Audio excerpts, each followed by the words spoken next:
Se trata de Roberto Kachanowski, es licenciado en Economía, consultor económico y además es profesor y escritor. Roberto, buenas noches. Gracias por invitarme. ¿Cómo están? Bien, Hola, ¿qué tal? gracias ¿Qué tal? por venir. Un gusto No, un tenerte en el gusto. programa. Siempre es un gusto estar con vos. Roberto, bueno, esto que explicaba Leandro, ¿no? El dólar en un momento donde parecía que no debería dispararse porque estamos mejor que en febrero en cuanto a cantidad de dólares circulantes, Sí. se dispara. ¿Qué pasó? Y normalmente esta es la época donde ingresan los dólares de la soja, etcétera.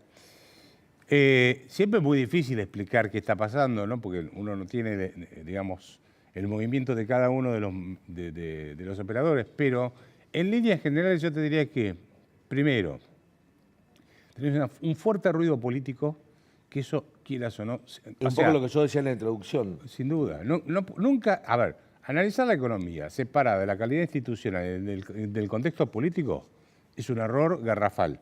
No soy analista político, pero siempre claro. tenés que considerar el contexto político. Pero sos consultor económico y sabés qué quieren los mercados o los inversores respecto a la estabilidad, seguridad jurídica y algunas cuestiones relacionadas con la política y la calidad institucional. Es que, a ver, la economía no es una ciencia exacta, es una ciencia humana, ¿sí? Es la ciencia del comportamiento humano. Por lo tanto, no es una fórmula matemática donde metes a los seres humanos y te sale un resultado. Hay un montón de cosas que pueden influir. ¿Qué puede influir? Uno es el contexto político. Segundo, bueno, ¿qué contexto político? Algún contexto político donde vos ves al presidente y la vicepresidente matándose. O un ministro de Economía que no es ministro de Economía. Que me disculpe Guzmán, con todo el respeto se lo digo, pero él no maneja precios, se lo maneja, ¿cómo se llama? Feletti. Bueno, lo que pasa es que está tan repartido. El tema de energía ni siquiera lo maneja él, lo maneja un subordinado él y él le tiene que pedir permiso si puede o no puede. Él, bueno, la producción se lo maneja Culfas y no me acuerdo de dónde más está distribuido el tema. De manera que ya te está mostrando que no hay un ministro de Economía que tiene un plan económico. Pero ¿es un problema de organización institucional del gobierno, del organigrama de cómo bueno, también se hizo en el gobierno anterior. ¿O tiene que ver con el poder que le dan a él? No, yo creo que también pasó, ¿te acordás en la otra vez que se había repartido en muchos ministerios?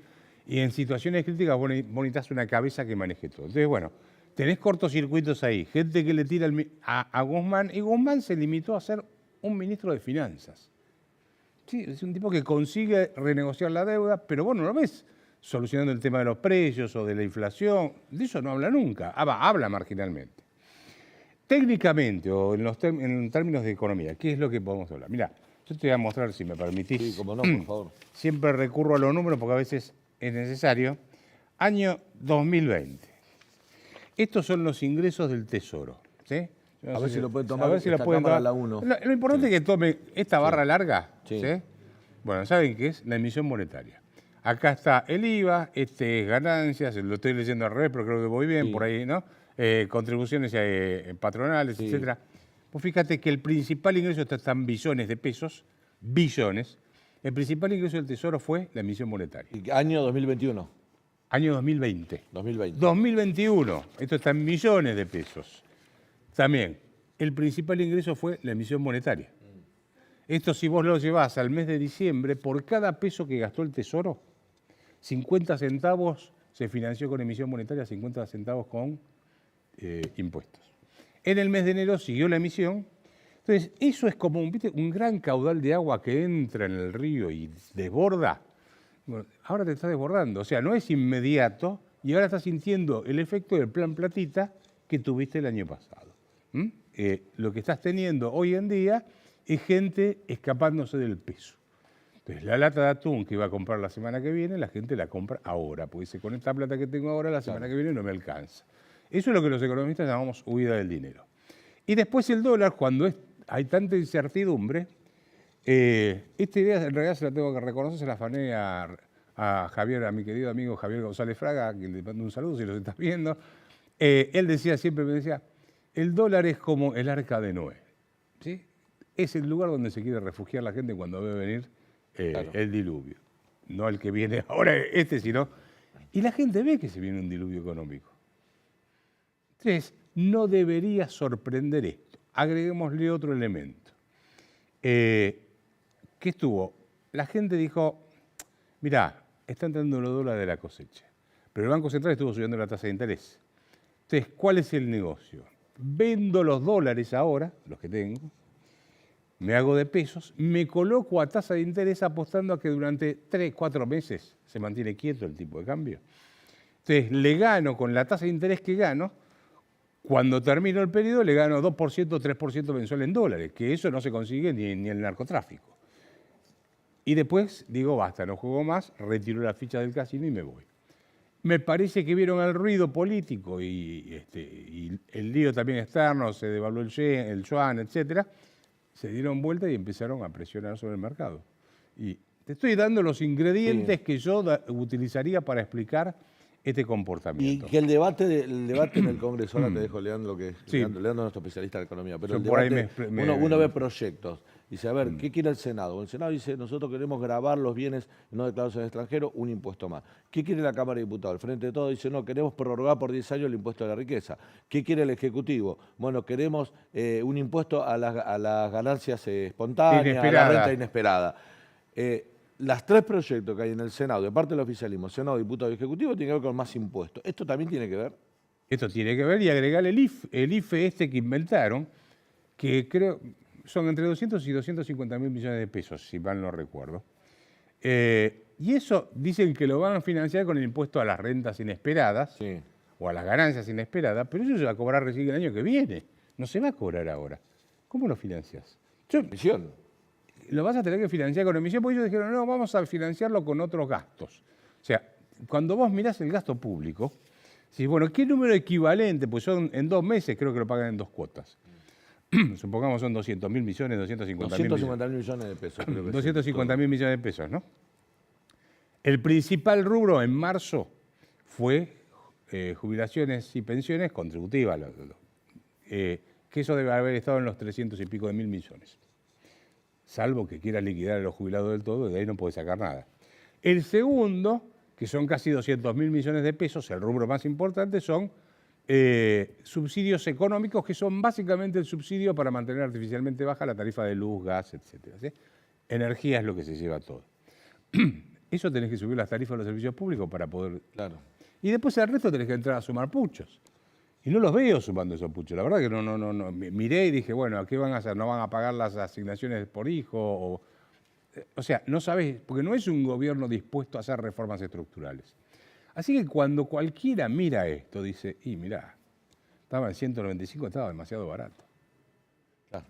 Hoy fue justo un día, Roberto, que el dólar se fortaleció en el mundo a costa de moneda de los emergentes, porque hay mucha incertidumbre por la guerra en Ucrania, pero también por las cuarentenas y los brotes de COVID en China y la crisis de suministro global. ¿Cuánto influye ese escenario internacional en cómo se está moviendo el dólar en Argentina y cuánto los factores domésticos que recién nos contabas?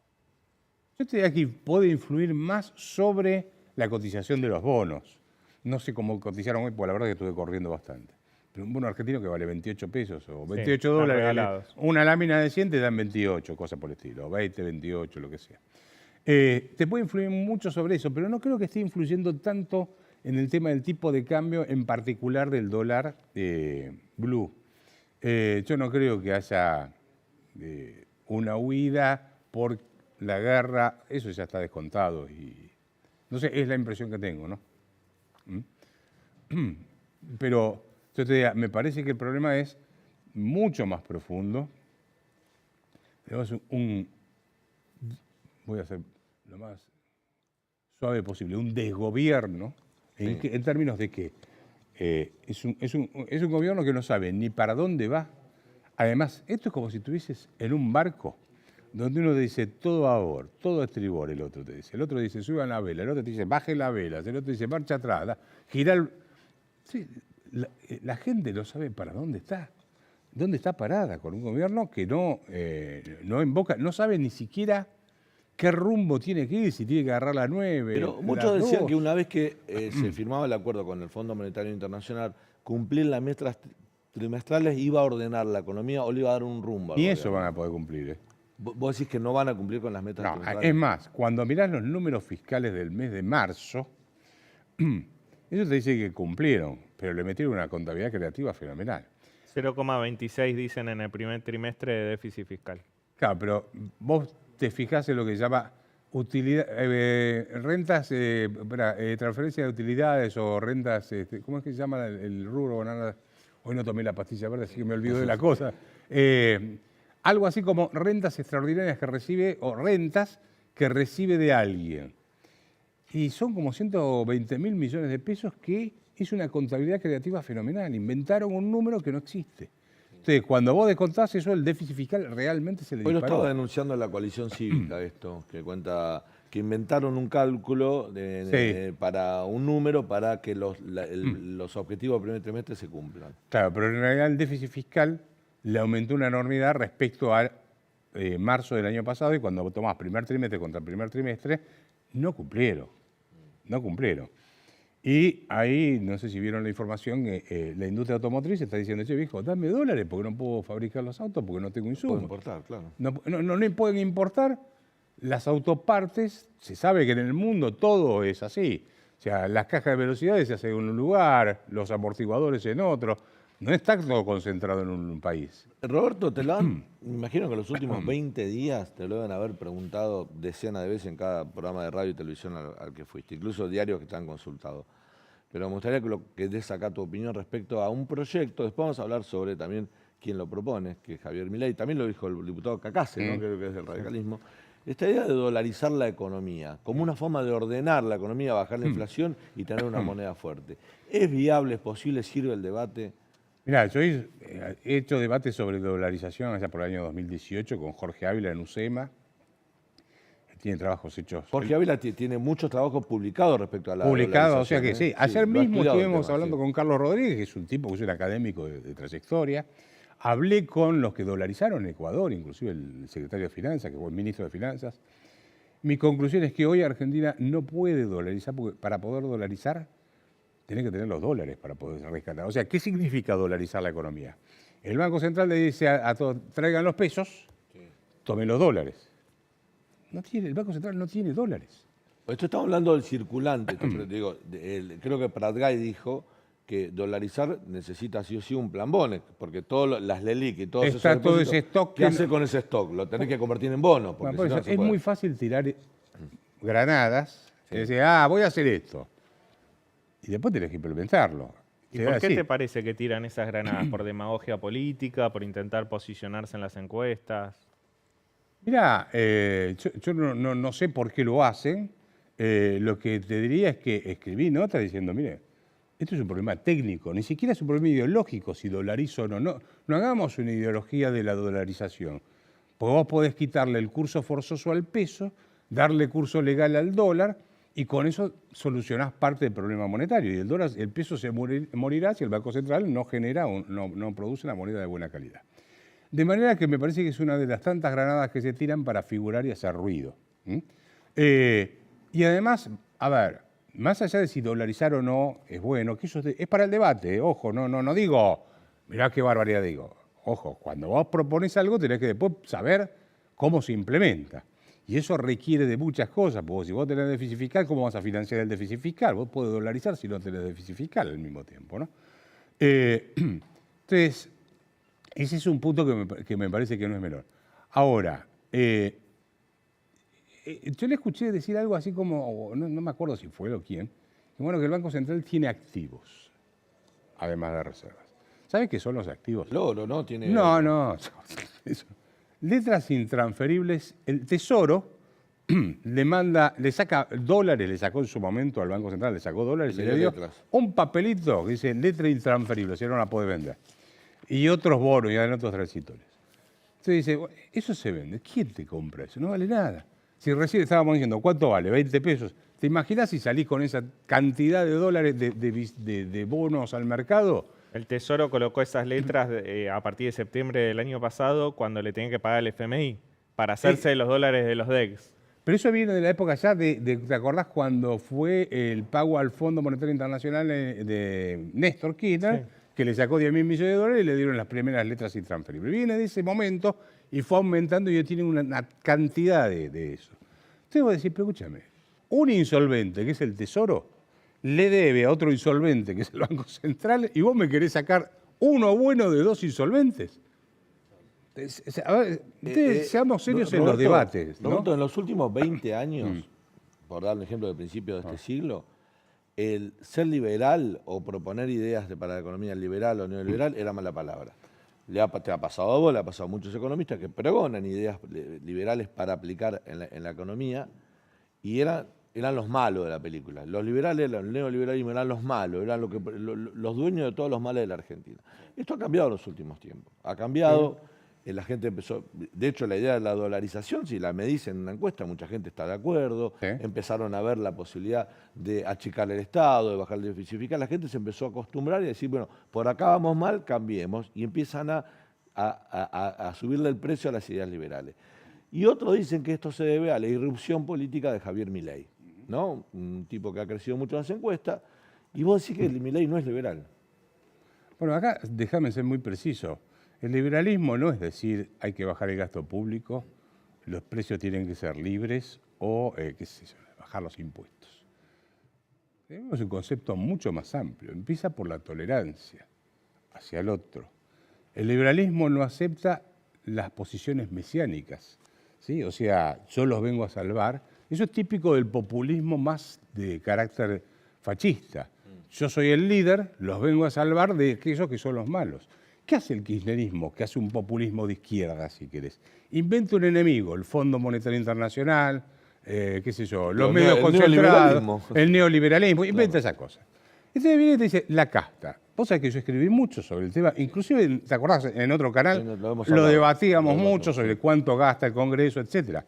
Pero eso es también simplificar, porque no es solamente eso. A ver, en la Argentina piden privilegios sectores empresariales, sectores sindicales, sectores profesionales, los inclusive. Que no pagan impuestos. Claro, la casta no es solamente los diputados, los senadores. Entonces, tendemos a simplificar. Hoy tenía un debate en un grupo de WhatsApp de amigos que somos liberales, pero más académicos, y hablábamos sobre cómo definir este tipo de cosas, ¿no? Claramente es un populismo. Si vos miras el mundo, está volviendo como a la década de los 20 y de los 30 del siglo XX, cuando nacían posiciones extremas, el marxismo y el fascismo, ¿sí? Pero no solo acá, sino en el mundo aparecen esas posiciones extremas. Y yo la verdad es que no lo identifico con el liberalismo, ese tipo de posiciones de yo soy el líder, te vengo a salvar, yo soy el que... Y viste que todos le rinden culto. Eso es el antiliberalismo, es el rendirle, no sé, a Perón o a Mussolini o a Hitler. Eso es lo antiliberal. Entonces, lo que yo quiero resaltar es que el liberalismo no es solamente hablar de equilibrio fiscal, disciplina monetaria, precios libres o tipo de cambio. Es un comportamiento de respeto, o sea, vos opinas distinto, yo te respeto por opinar distinto, no sos mi enemigo, en todo caso seremos nuestro adversario político, en todo caso. No agredo, respeto y, sobre todo, tengo un proyecto institucional. El liberalismo lo que busca es limitar el poder del Estado a través de las instituciones, no de un tipo salvador de la patria. No sé si me explico. ¿Sí? Esa es la razón por la cual yo considero que no tiene nada que ver con el liberalismo. Es muy probable que en el próximo gobierno, en 2023, si no reelige el Frente de Todos, sea dentro de Juntos por el Cambio, o sea de otra facción que podría ser encabezada por Milei, tengamos o nos emprendemos a políticas más liberales, ¿no? Es muy probable. En economía. En economía. Bueno, por ahí voy. ¿Qué pensás que puede ser, qué hay que hacer con el Estado argentino? Digamos, para un liberal como vos, este Estado es totalmente ineficiente, ¿y por dónde lo recortás? Déjame que, a ver, medidas aisladas, no, te enumero 7 medidas. Dale. Uno, hay que hacer una reforma monetaria, en eso sí. ¿Qué es una reforma monetaria? Y bueno, tenemos que pensar qué moneda vamos a tener. Ya el peso no es una moneda, ¿sí? Pero bueno, eso es para el debate, hay distintas formas. O dolarizás, que hay distintas formas de dolarizar, o haces una canasta de monedas. Sí, o le quitas el curso forzoso al peso y le das curso legal a otras monedas. Hay distintos mecanismos. Junto con eso, vos tenés que hacer una desregulación de la economía, tenés que reducir el gasto público y mejorar la calidad del gasto público, cambiar el sistema tributario, hacer una reforma laboral para que las empresas no tengan miedo de contratar personal, incorporar la economía argentina al mundo. Argentina va a salir si exporta, no si vende en el mercado interno nada más, y transformar todos los planes sociales en trabajo genuino. cada uno de estos puntos requeriría de un debate de un programa entero, Sí, ¿no es claro, cierto? por supuesto. No quiero tener la verdad absoluta en esto, pero para mí son 7 puntos básicos que estuve discutiendo y que son los mínimos. Entonces vos lo tenés que anunciar todo de golpe. Te voy a decir un ejemplo de shock. ¿Vos te acordás del Plan Austral cuando se anunció? Bueno, venía muy mal Alfonsín con el tema de las elecciones, que las tenía cerca ahí, las tenía Grispun, que era un desastre. Anuncian un plan económico, no entro a debatir si me gusta o no, pero generó mucha confianza, a tal punto que le permitió a Alfonsín ganar las elecciones de medio término. Acá lo que hay que hacer es primero dar un diagnóstico de la situación en que estamos, después anunciar un plan completo, y cada uno va a tener un ritmo distinto. Vos haces una reforma monetaria más rápido que la reforma del Estado, eso es obvio. O la regulación de la economía es más rápido que lo que puede ser el cambio del sistema tributario. Va a tener distintos ritmos, pero si vos vas mostrando que vas avanzando y que vas en la dirección, ahí ganás la confianza como para poder ir recuperando. Y el sector público lo vas a tener que reformar. Vas a tener que bajar el gasto público, pero eso no es solo de la nación, es de la nación, de las provincias y de los municipios. ¿Vos pensás que... Discúlpame, Sí. justamente, una medida que siempre anuncian y que es totalmente inviable. Te dicen, yo voy a bajar de los 160 impuestos a 10 impuestos. No lo podés hacer, salvo que seas el monarca de la Argentina. ¿Sabes por qué? Porque el grueso de los impuestos son provinciales y tasas municipales. Son 40 y pico de impuestos nacionales. Bueno, algo había comenzado a hacer Macri con el pacto fiscal. Claro, pero si yo vengo y te digo, si yo soy presidente voy a bajar de 160 impuestos a 10. Te estoy mintiendo, salvo que me elijan como monarca y pueda hacer lo que quiero. Pero si no estoy mintiendo, porque para poder bajar los impuestos provinciales yo no tengo capacidad como Pero presidente. eso lo sí por mi ley, digamos, que básicamente. Eso lo digo por los tipos que te venden humo, Claro. ¿viste? O sea, dolarizo, te bajo los impuestos y resolví todos los problemas. Y la Argentina es mucho más complejo. Roberto, la última, cortita. Sí. Parte de esos 7 puntos que vos señalaste, muchos Sí. tendrían ponerlos en práctica, generarían convulsión social, enfrentamientos políticos. Y vos sabés cómo en la Argentina, marcha, bronca, obvio, tocas sí. algo del Estado y se te desmorona todo. Hay un poder público estatal de movilización de gremios ligados al Estado muy fuerte. ¿Vos entendés que en la principal coalición opositora, que es Juntos por el Cambio, yo no te identifico con ningún partido, No, porque no estoy en ninguno, no estás pero en sí. ninguno, pero quien ha ganado las últimas elecciones de término medio, ¿entiende que es por ahí? Yo creo que lo están entendiendo. Lo que falta es que empiecen a pulir su discurso, lo hagan más claro y sean más concretos en la propuesta. No te digo que te digan exactamente qué van a hacer en materia monetaria, cómo van a... Pero sí creo que la fuerza política que pueda hacerlo es él. Un tipo aislado solo no va a tener los votos en el Congreso para poder hacer nada. Roberto, muchas gracias por tu Gracias a visita. ustedes La por verdad, invitarme. la pasamos muy bien. No, Siempre- gracias. hacía rato que teníamos ganas de Hacía rato que no nos veíamos, Que no nos inclusive, veíamos, es cierto.